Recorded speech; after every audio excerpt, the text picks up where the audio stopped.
Bonjour tout le monde, bienvenue à notre webinaire aujourd'hui. Ce matin, on va parler, mon collègue Tim va parler de notre porte industrielle et le docking. Le webinaire, on fait live ici à notre showroom à Rothalen. Avant qu'on commence, puis-je vous demander de couper votre caméra. On va enregistrer ce webinaire et quand la caméra est on, ça donne des problèmes. Et naturellement aussi pour le privacy, c'est nécessaire pour couper la caméra. Donc, le webinaire, c'est dans le cadre de notre ASSA ABLOY Academy. Et on donne des formations, des sessions d'inspiration de notre produit, mais aussi d'autres thèmes qui sont importants dans notre industrie. Mais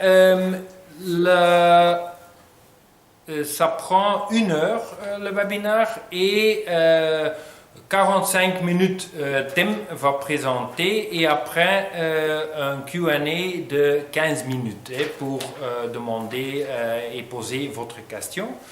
Mais si vous avez une question pendant le webinaire, tu peux envoyer par le chat fonction et moi je vais demander ça à Tim et il va répondre. Mais si la question ne sont pas urgentes, on a encore 15 minutes après la présentation de thème.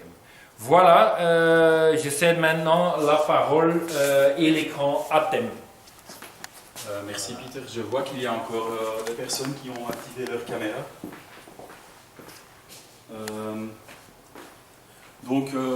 Je vous souhaite la bienvenue à notre premier webinaire en français dans ce format. Donc, comme Peter a déjà dit, je m'appelle Tim van den Dries. Je suis le Architect Consultant pour les portes industrielles, volets rapides et équipements de quai dans la région de Belgique et les Grands-Duchés de Luxembourg. Donc, dans cette fonction, je donne des conseils aux architectes, aux bureaux d'études, mais aussi aux maîtres d'ouvrage ou des promoteurs immobiliers, des conseils sur divers aspects de nos produits. Par exemple, très populaire, c'est les performances énergétiques de nos produits, mais aussi des conseils sur le choix du matériel qui soit bien conforme les normes européennes et qui sont dans les attentes de nos clients. En fait, je vais préparer un agenda ici, donc je vais commencer avec donner un mot d'explication sur nos portes sectionnelles et les portes rapides. Ça, c'est notre partie dynamique. Et puis, je vais revenir ici pour encore donner un peu plus d'informations sur nos commandes sans contact et les produits d'équipement de quai. Je propose, Vincent, qu'on commence avec notre porte sectionnelle, la plus universelle. C'est notre OH 1042P. Peut-être pas trop important, mais de où vient le nom OH 1042P? Le OH vient en fait du mot anglais overhead, donc overhead door, donc c'est une porte qui s'ouvre au-dessus de la tête. Le 10, c'est le numéro de la génération. Le 42, c'est l'épaisseur du panneau. Et le P vient du mot panel ou panneau en français.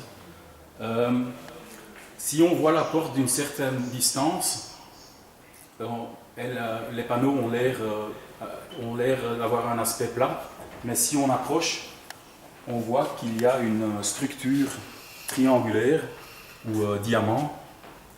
C'est justement cette structure qui donne stabilité, la solidité du panneau. J'ai ici une section de ce panneau. Comme vous voyez, le tablier est renforcé ici par une plaque en acier, en bas aussi. Et c'est non seulement pour la fixation des charnières, mais le renforcement, il est dans toute la largeur de ce panneau. Le panneau est rempli de mousse polyuréthane, écologique, sans fréon. Ce mousse est appliqué par un procédé de lamination et donc non injecté, ce qui donne pas mal d'avantages. Un avantage, c'est que la densité est elle-même partout dans le panneau, parce que la mousse est uniformément repartie. Un autre avantage, c'est que le risque de délamination, en fait, c'est le phénomène de délamination, c'est que la tôle se détache de la mousse est quasi impossible, ce risque. Ce qu'on voit aussi sur ce panneau, c'est le joint d'étanchéité EPDM qui est intégré dans le panneau. Je propose maintenant qu'on regarde un peu les aspects mécaniques de cette porte. Et on va l'ouvrir. On passe à l'intérieur.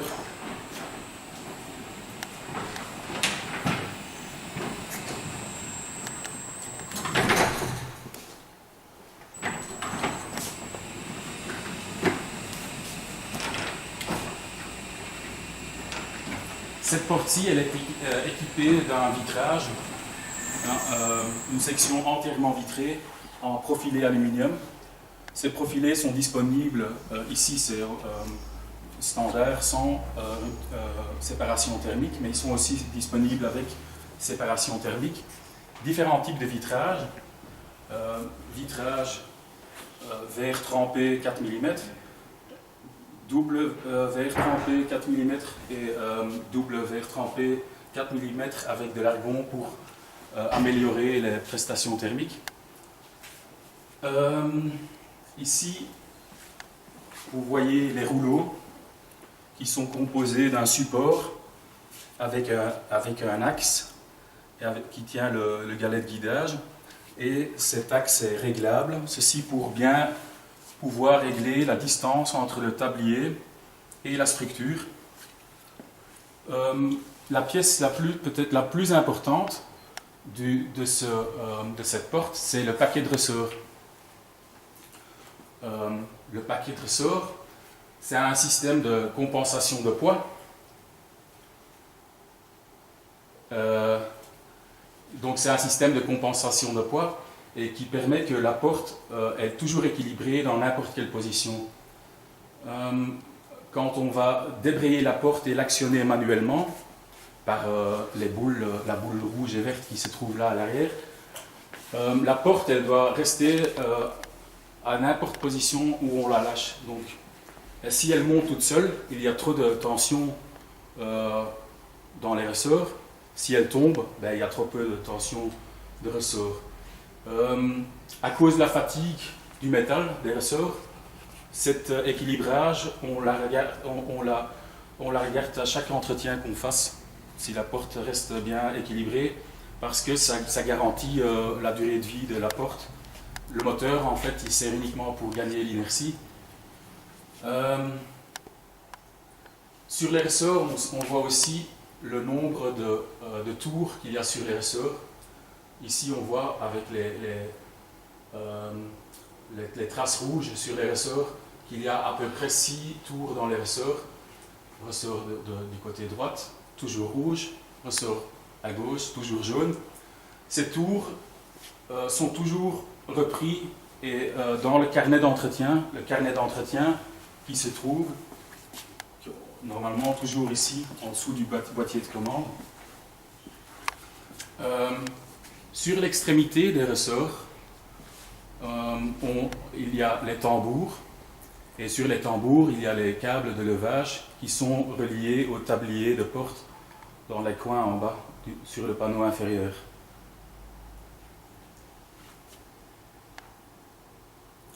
Sur les ressorts, entre les tambours et les ressorts, il y a le dispositif de rupture de ressort.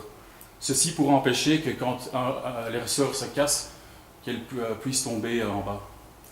Ce dispositif est obligatoire, il est légalement obligatoire. Sur l'axe du moteur, sur l'axe des ressorts, vous voyez le moteur. Donc le moteur entraîne directement l'axe des ressorts. Pourquoi une porte motorisée? Souvent on dit, une fois, donc, quand on dépasse les 16 mètres carrés, vaut mieux une porte motorisée, mais il y a autre raison que la commodité pour prendre un moteur.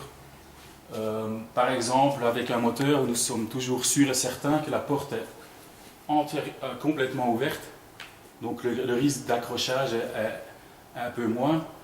On voit aussi que les portes manuelles sont souvent mal gérées, jetées en haut, jetées en bas, donc il y a beaucoup plus d'usure sur les pièces mécaniques sur une porte manuelle que sur une porte électrifiée où le mouvement est toujours contrôlé par le moteur.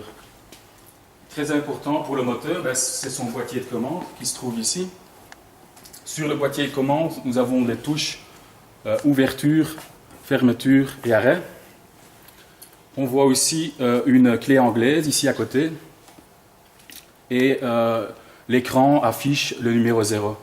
Le numéro 0 indique que cette porte-ci a entre 0 et 1000 cycles effectués. Donc s'il y a un 1, on est entre 1000 et 2000 cycles.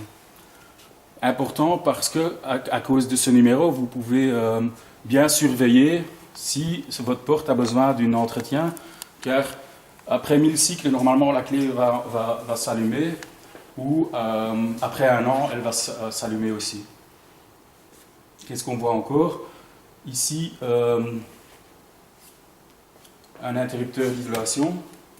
On le prévoit toujours avec notre porte, car une porte électrique est considérée comme une machine. Si la machine est trop dangereuse à utiliser, ici on peut couper le courant et mettre un cadenas autour que la porte peut être utilisée. Ici, comme commande, nous avons aussi ajouté notre Magic Switch, et c'est un interrupteur sans commande. Donc si on approche la main, la porte va s'ouvrir. Très populaire en ce moment-ci. Comme sécurité de personnes, nous avons la bande palpeuse ici, en bas, qui est aussi obligatoire. Il y a dans la bande, il est relié à un contact pneumatique. Donc dès que cette bande palpeuse, caoutchouc, en EPDM, se déforme, la porte va se réouvrir. Ceci, en fait, les normes EN 12451 et la norme EN 12453 décrivent les forces mesurées sur le bord de fermeture, et ces forces ne peuvent pas être supérieures à 400 newtons, donc 40 kg. Et quand la porte détecte un obstacle, cette force doit diminuer direct dans les 0,75 secondes jusqu'à 150 newtons. Ici, avec notre porte, la force elle va complètement disparaître puisque la porte se réouvre. Cette force kinétique mesurée, c'est la vitesse multipliée par le poids du tablier. Ici, nous avons encore ajouté une sécurité supplémentaire, c'est-à-dire les photocellules. C'est optionnel. Ces cellules, on les met toujours si on va activer la fermeture automatique. Si vous voulez savoir si la fermeture automatique est activée, derrière le numéro ici, le 0, il y a un point qui va apparaître. Qu'est-ce qu'il y a encore pour cette porte-ci?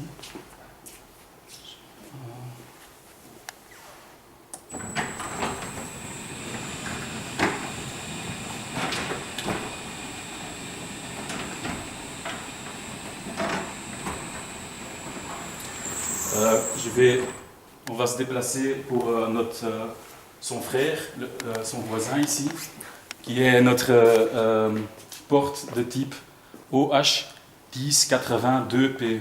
Donc, comme j'avais déjà dit, 42, 82, l'épaisseur du panneau, c'est ce qui fait la différence entre cette porte-ci et celle-là. Pourquoi des portes aussi épais? Des hangars climatisés ou refroidis, ou pour des congélateurs. Je vais vous montrer la différence ici, les différences entre les portes. Donc tout d'abord, on a le panneau qui est beaucoup plus épais. Les charnières sont identiques. J'avais oublié de dire, avec notre porte OH1042P, il y a aussi les hublots. Donc c'est des vitrages perforés dans le panneau sandwich. On a aussi des hublots qui sont disponibles dans la porte 1082P, mais toujours avec un vitrage quadruple, donc 4 feuilles d'acrylate, 2,5 mm d'épaisseur. Et aussi un point que j'avais oublié à mentionner tantôt, c'est que les joints EPDM, en fait, depuis 2 ans, nous avons changé les joints latérales et le joint supérieur de nos portes. Maintenant, ils sont doubles. Donc il y a une double lèvre, plus une chambre d'air, juste pour améliorer encore les performances thermiques de nos portes. Avec ces petits changements, on a pu améliorer la valeur U de cette porte. C'est quoi la valeur U? La valeur U, c'est une unité de mesure pour indiquer la perte de chaleur à travers le paroi constructif. Donc c'est une unité qui est une unité de mesure qui est exprimée en watts par mètre carré Kelvin. Donc 1 mètre carré, la perte de chaleur sur 1 mètre carré par seconde en fait. Donc c'est peut-être pas trop bien expliqué, mais bon. Pour vous donner une idée, une porte classique 1042P, donc épaisseur 42 mm, a une porte de 5 mètres sur 5 a une valeur U de 1 watt par mètre carré Kelvin, tandis qu'une porte avec l'épaisseur 82 mm a une valeur U de 0,48, donc à peu près la moitié. Le panneau de la 1042P pèse à peu près 13 kg au mètre carré, tandis que le panneau pour une 1082P pèse 17 c'est la raison pourquoi cette porte 1042P, on peut avoir des dimensions de 8 mètres sur 6 mètres, mais avec la 1082P, les dimensions maximales, c'est 5 sur 5. Passons peut-être encore, le joint en bas. Le joint en bas, donc la bande palpeuse, elle est identique pour les deux portes, tandis que pour la porte de 82 mm, elle est double. En haut, vous voyez aussi le joint qui ferme contre le linteau, qu'il est double.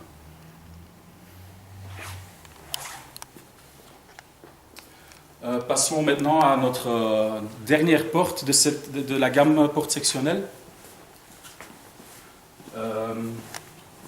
C'est cette porte-ci. Je vais peut-être d'abord une fois la fermer. C'est la OH1042S. Que signifie le S de cette porte? C'est notre porte speed, donc vitesse. Cette porte-ci s'ouvre à 1 mètre par seconde et se ferme à 0,7 mètres par seconde. Différence avec nos autres portes, ben, les rouleaux sont doubles. Et le moteur, naturellement, c'est un moteur avec un variateur de fréquence. Et son coffret de commande est différent aussi. Des vitrages, des sections entièrement vitrées en aluminium sont possibles avec cette porte-ci. Ne sont pas possibles avec la OH1082P, mais avec cette porte-ci, c'est possible, mais limité à 2. Je vais la ouvrir.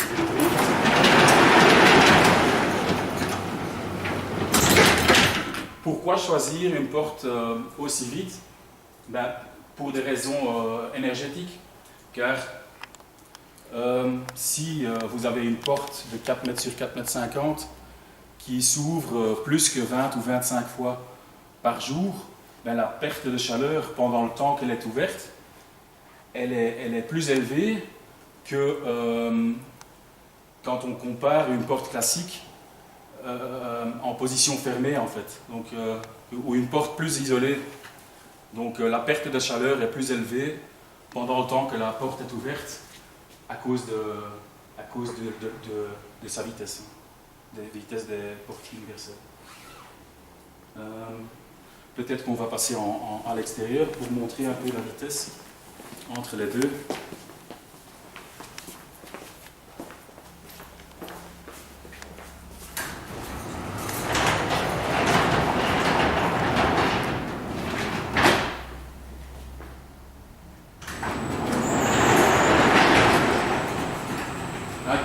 seconde, 0,25, donc 4 fois plus. Donc l'avantage aussi, c'est que vous pouvez fermer votre bâtiment beaucoup plus vite. Pour la norme PEB en Belgique, les portes doivent avoir une valeur U de maximum 2 watts par mètre carré Kelvin. Mais quand on va développer un nouveau bâtiment, dans le rapportage PEB, on ne va jamais regarder l'application. C'est pourquoi, pour des portes qui sont régulièrement utilisées, vaut mieux donc, investir dans une porte rapide qu'une porte extra isolée, car on peut beaucoup plus vite fermer l'enveloppe isolée du bâtiment.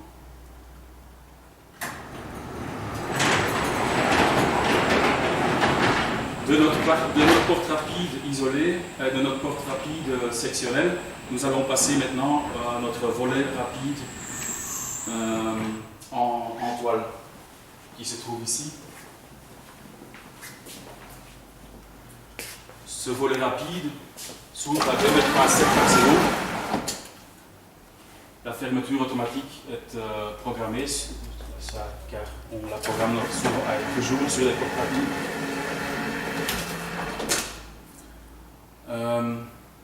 Unique pour cette porte-ci, cette porte est équipée d'un moteur tubulaire. Le moteur tubulaire qui est intégré dans l'axe du tambour, du rouleau, ce qui permet qu'on a besoin de très peu d'espace en bâté en haut. Tous nos autres portes ont un moteur qui est en applique. Et là, on a besoin, ça dépend du type de porte, mais on a besoin facilement entre 25 cm et 35 cm pour le moteur. Unique pour cette porte-ci aussi, c'est qu'il est toujours fourni avec un capotage en fibre de verre, toujours dans ce même gris, avec des caches noires au côté en haut. Nous avons à peu près une vingtaine de différents types portes rapides en toile. Ici c'est une porte pour usage intérieur avec une résistance résistance au vent classe 1, classe 2, selon les dimensions. Mais nous avons des portes jusqu'à 11 mètres de large et jusqu'à 5,50 m de haut. Aussi des portes pour des applications spécifiques, des salles blanches, des congélateurs ou pour le marché alimentaire avec une attestation Food Safe et des portes hermétiques. Des vitrages en PVC, différents vitrages, fenêtres, vitrages sur toute la largeur, mais aussi des types de vitrages toute la hauteur. Nous avons aussi des portes, ici c'est le dessous de la porte est souple, mais nous avons aussi des types avec une barre fixe inférieure. L'avantage d'une barre fixe inférieure, c'est que la toile elle est toujours bien tendue et bien serrée, mais si un véhicule accroche la porte dans son mouvement, la barre elle est endommagée, elle doit peut-être être remplacée, tandis qu'avec celle-ci, il n'y a aucun dégât. Tous nos portes rapides ont une fonction réparation automatique que je vais démontrer. Donc,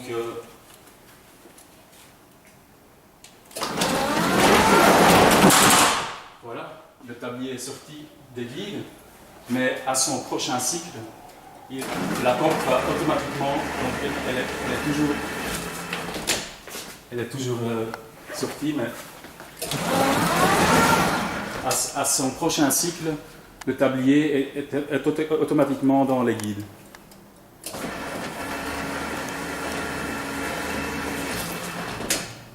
Sur le coffret de commande, nous avons aussi un décomptage. Ici, je pense qu'il y a 5 secondes de décomptage, puis il y a 2 secondes de préavertissement, que vous voyez sur les LED, et puis il y a la fermeture.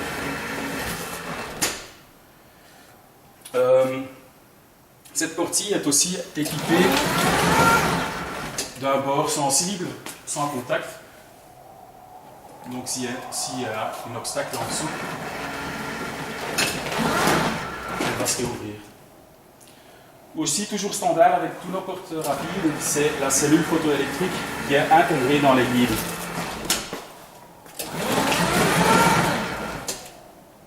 Que vous voyez là à peu près à 30 cm de haut.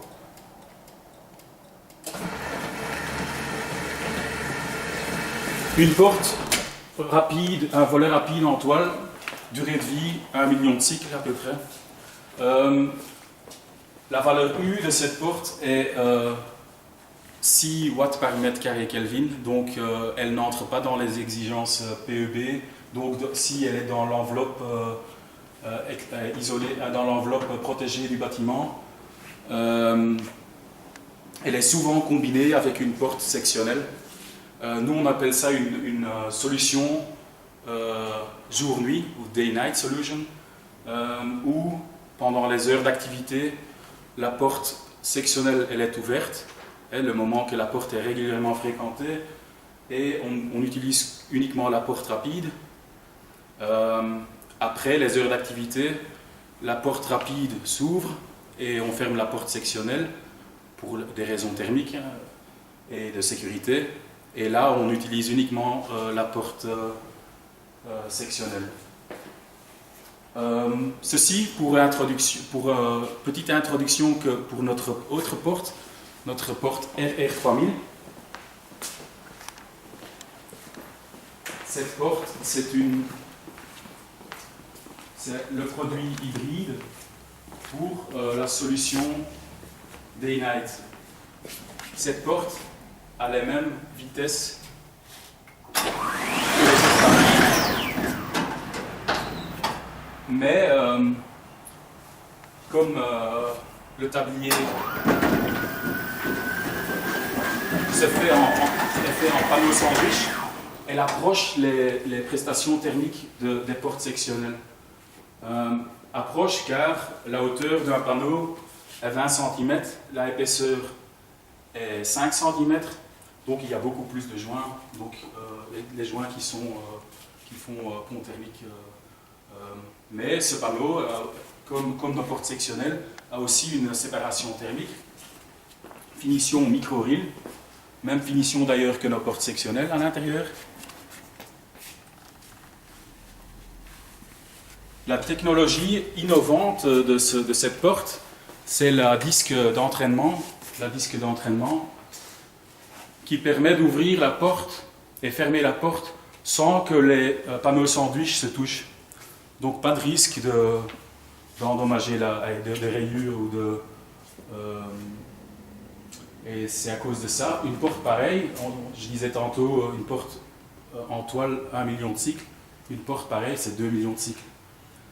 Vous voyez ici, il y a le motoréducteur et derrière il y a le variateur de fréquence. Tous nos portes rapides sont équipées d'ailleurs d'un variateur de fréquence ici à l'arrière.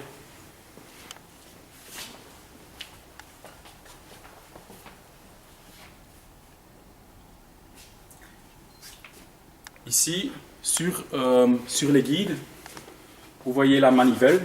C'est la manivelle pour débrayer la porte en cas de panne de courant. Si on actionne cette manivelle, la porte va automatiquement se lever jusqu'à à peu près 1 mètre de haut. Et là, on peut pousser la porte plus haute pour la voir complètement ouverte.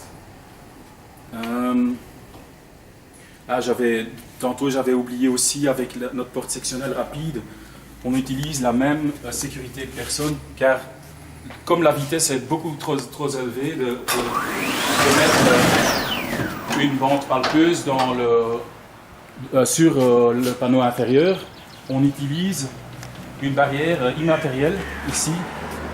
Donc c'est un rideau de cellules photoélectriques. Donc il n'y a pas de bord sensible dans cette porte-ci.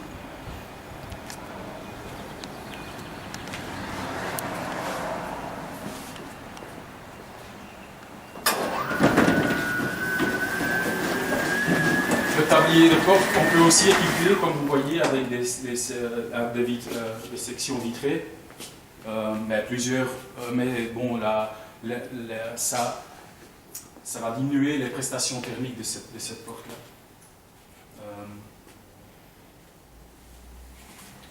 Qu'est-ce que je peux encore dire sur cette porte-ci? Ici, on a. Tout d'abord, je vais parler un peu plus. Cette porte, on a équipé aussi avec un interrupteur de type Magic Switch. Il ne faut plus toucher l'interrupteur, juste approcher la main et la porte s'ouvre.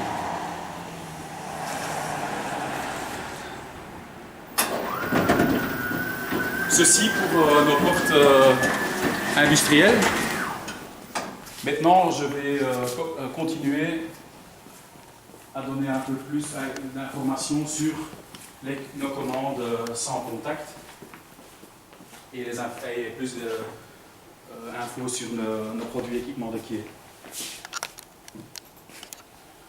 Commande sans contact, c'est le seul que j'ai déjà démontré, c'est le Magic Switch, un interrupteur sans fil. Actuellement, très populaire car on veut éviter que plusieurs personnes touchent le même interrupteur plusieurs fois par jour. Mais on a aussi des capteurs qu'on appelle TOF. TOF, c'est l'abréviation pour Time of Flight. Donc c'est un laser où si il détecte qu'il y a un changement de temps, ça va générer un contact pour ouvrir la porte. C'est un produit où, par exemple, pour des portes rapides en toile, souvent on utilise encore des tirettes, des commandes de tirettes. Des commandes de tirettes, les mêmes raisons pour les changer, les raisons d'hygiène. Actuellement, beaucoup plus intéressant de remplacer vos commandes à tirettes par des TOF sensors. Souvent, à l'endroit où il y a le point de détection, on met un autocollant au sol. Beaucoup plus connu du grand public, les commandes sans contact, les télécommandes. Plusieurs versions, ici c'est notre gamme plutôt industrielle. Une porte, 3 portes, 8 portes, même 99 contacts ici. 2 types de récepteurs, un récepteur incorporé dans le boîtier ou pour des parkings de garages où il y a un usage collectif, un récepteur à l'extérieur du coffret de commande avec un affichage sur cet écran-là, on peut plus facilement gérer les commandes. Donc chaque commande est enregistrée sur une autre place de mémoire et on sait facilement supprimer ou ajouter des commandes. Faites attention parce que ici on voit la connexion coaxiale. Par exemple, si vous avez un parking souterrain plein de béton, on peut avoir l'armature du béton peut créer cage Faraday. Et ce phénomène, à cause de ce phénomène, la portée des télécommandes est très très basse. Donc pour éviter ce genre de problème, on peut connecter une antenne coaxiale et déporter l'antenne vers l'extérieur pour augmenter la portée. Toutes ces commandes sont maintenant sur la fréquence 869 MHz parce que avant c'était 433 MHz, mais cette fréquence était ouverte pour tout le monde, même des systèmes alarmes sans fil ou des babyphones, et qui faisait que ça pouvait saturer cette fréquence et à cause de la saturation de cette fréquence, la portée était moins bon. Donc à cause de ça, 869 MHz, c'est une fréquence qui peut uniquement être utilisée pour des émetteurs qui émettent moins qu'1% du temps. Un autre système, une autre commande sans contact, moins connue du grand public, c'est un récepteur de GSM. Ici, dans ce récepteur, on peut insérer une carte SIM. Et si on appelle ce numéro de cette carte SIM et on est reconnu par le système comme utilisateur, ce récepteur va générer un contact pour ouvrir la porte. Tout le monde maintenant a toujours son GSM sur lui, donc une télécommande, ça se casse, ça se perd. Le GSM, si on le perd, on achète un nouveau. Qu'est-ce qu'il y a encore à dire? Dans ce récepteur de GSM, on peut créer des administrateurs, 7 je pense. Et quand vous êtes administrateur, vous pouvez, par un simple SMS, ajouter un utilisateur ou de nouveau supprimer. Il y a aussi un journal historique. Donc ici, il y a un micro USB, un mini USB pour se connecter avec le portable. Et là, on peut voir tous les événements, je pense 6000 événements, les derniers 6000 événements qui sont donc les ouvertures et qui a ouvert la porte quand. Donc c'est un petit système contrôle d'accès. Autre commande sans contact, nos capteurs. Donc nous avons le Falcon et le Condor. Le Falcon, c'est la technologie utilisée, c'est des micro-ondes. Ça va détecter uniquement le mouvement. Donc quand un objet, donc on va créer un champ de détection et quand un objet entre dans ce champ, le radar il va générer un contact pour ouvrir la porte. Mais si cet objet reste dans le champ sans qu'il bouge, la porte elle va de nouveau se fermer. C'est pour ça que le Falcon c'est uniquement mouvement et son grand frère, le Condor, il utilise deux technologies, donc radar micro-ondes Doppler, mais aussi l'infrarouge actif. Donc il peut être utilisé pour le mouvement, mais aussi pour la présence, donc pour la sécurité. Nous avons maintenant aussi un nouveau laser scanner 3D type Guardian. Et pour celui-là, je vais vous montrer un petit vidéo.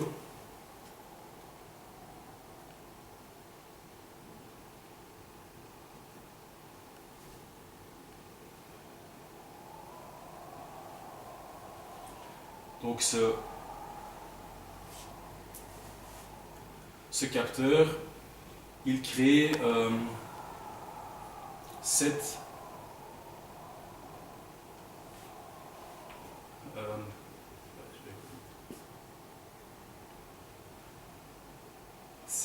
champs laser inclinés. Donc pour l'ouverture, la protection et la sécurité.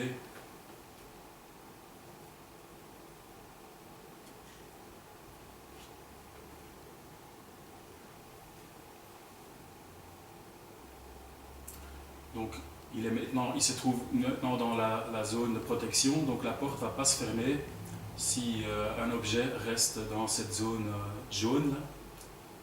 Donc il y a le rejet de trafic parallèle.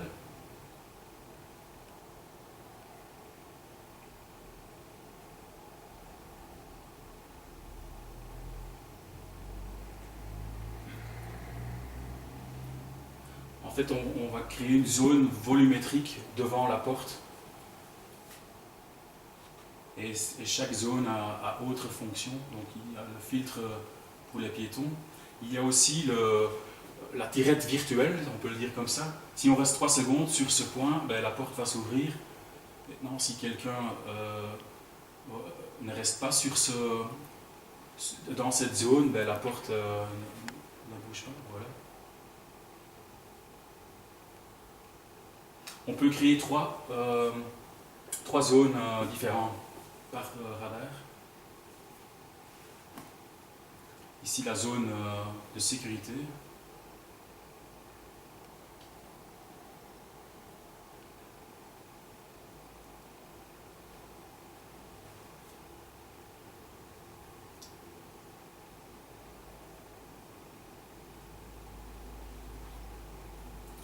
Même dans toutes les conditions. Voilà, ici, il y a aussi moyen d'une ouverture partielle. Donc le laser, il peut détecter la hauteur d'un objet qui approche la porte. Voilà, ça c'est aujourd'hui très actuel. La porte ne va pas s'ouvrir s'il y a un sac s'envole devant la porte. Donc les avantages, ouverture de porte, protection, sécurité et les 3 tirettes virtuelles. Voici la partie pour les commandes sans contact. Ah, ok. Apparemment, j'ai dépassé mon temps. Ben, je vais quand même encore vite nos produits équipements de quai vous montrer. En gros, il y a 2 types de niveleurs de quai. Et je vais vous montrer la différence entre les deux par une prochaine vidéo. Donc, un camion approche la porte en marche arrière avec les portes ouvertes, très important. L'opérateur ouvre la porte. Il actionne le niveleur de quai. Le niveleur, il monte jusqu'à son point plus élevé, puis la lèvre bascule et la lèvre se met sur la plateforme du camion. Vous voyez que les mouvements latéraux, le niveleur suit la plateforme du camion intérieur. Il y a des mouvements verticaux, mais on peut aussi avoir des mouvements latéralement, 10 cm. Le camion est chargé. L'opérateur, maintenant, il va mettre le niveleur de quai à sa position d'origine. La porte se ferme automatiquement. Donc nous avons un coffret pour le niveleur de quai et la porte sectionnelle. Donc c'est un combi-box qu'on appelle. Ici, le camion est prêt pour le déchargement. Mais qu'est-ce qu'on voit ici? Il y a la lèvre qui touche la marchandise et la lèvre ne peut pas descendre jusqu'à la plateforme du camion. Pour cela, nous avons un niveleur télescopique. Et avec ce niveleur télescopique, on peut beaucoup plus facilement régler la longueur de la lèvre. Ici, en poussant sur le bouton, il soulève la plateforme. Et quand il lâche, la plateforme ne va pas arrêter à sa position. Donc elle ne va pas se soulever à sa position plus élevée. Ici. Donc ça pour la différence entre les niveleurs de quai à lèvres basculantes ou avec une lèvre télescopique. Chez nous, toujours 2 pistons. Pourquoi quand un camion s'en va quand la plateforme est encore dans le camion.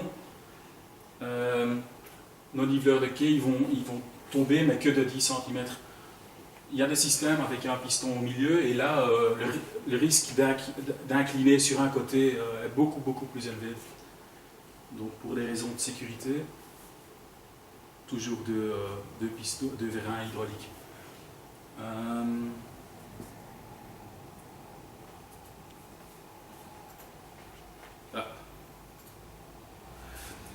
En ce moment, nous avons beaucoup de demandes pour des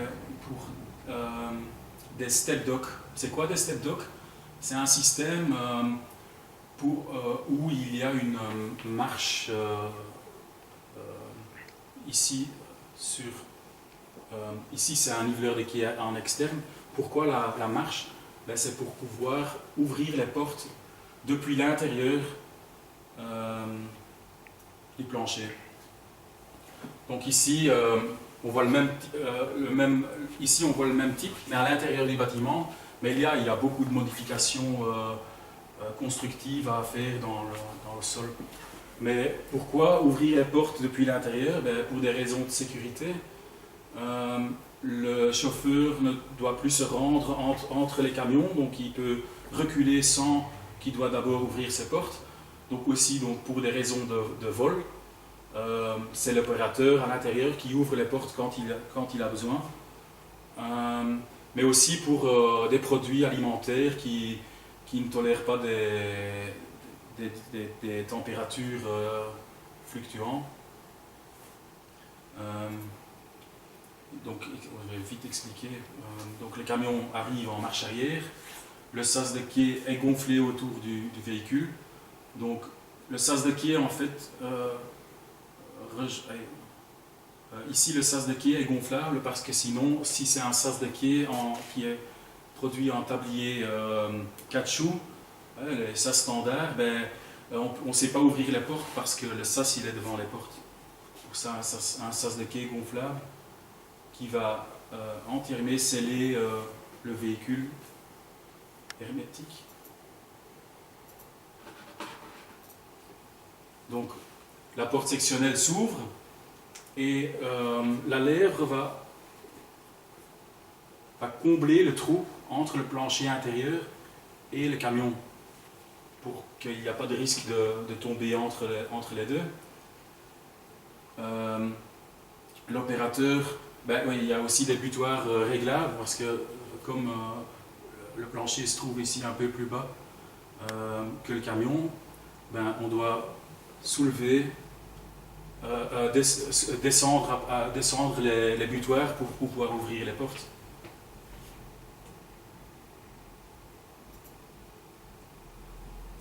Donc quand on ouvre les portes, ben, il y a des bloqueurs de portes pour éviter que les portes bougent pendant le processus de chargement ou déchargement. Et on doit toujours avoir une vue quand on actionne un niveleur de quai. C'est pour ça qu'on a maintenant un système de boutons poussoirs que vous voyez là d'ailleurs pour actionner le niveleur. Et voilà, vous voyez ici.